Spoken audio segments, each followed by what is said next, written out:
Moses says the African Union is run as a bureaucracy and is faced with a lot of implementation deficiencies. The African leaders come up with a lot of policies and regulations, and at the very same time also lack commitment in terms of implementation.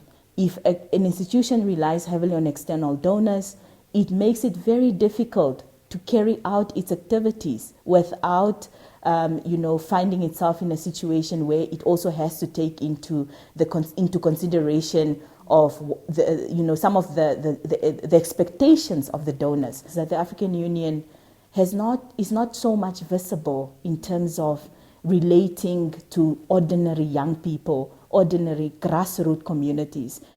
However, Moses compliments the African Union for initiatives such as the African Continental Free Trade Area that will allow African countries to trade amongst themselves.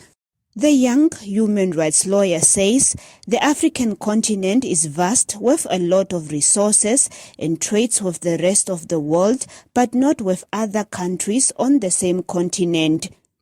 The African Continental Free Trade Area, I think, is one of the African Union's biggest achievements. As you know, our continent has a population of 1.3 billion people. And as part of the African Continental Free Trade Area, it means that we have a competitive advantage when it comes to being the largest trading bloc in the world.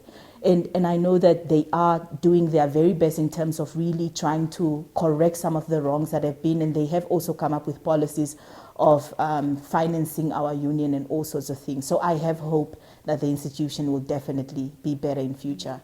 Hilma Moses says she has observed that Namibia is underrepresented at the continental level, but says she will continue to represent the country at different forums. She founded the Namibian Opportunity Platform, a digital presence where she shares available platforms for young people locally and internationally on social media.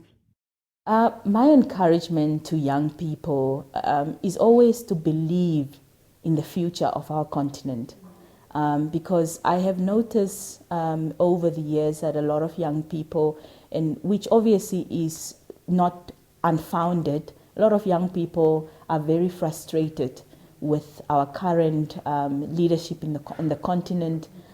We should not just be the ones that are sitting and criticizing, but we should come to the forefront and also encourage our leaders, and where necessary, also appreciate the efforts such as what we have seen in our country, where our leadership has gone to a point as far as really trying its level best in terms of increasing youth representation. Moses will be heading to South Sudan in the next 2 weeks, where she is currently serving her assignment under the United Nations. Selima Henok, NBC News, Windhoek.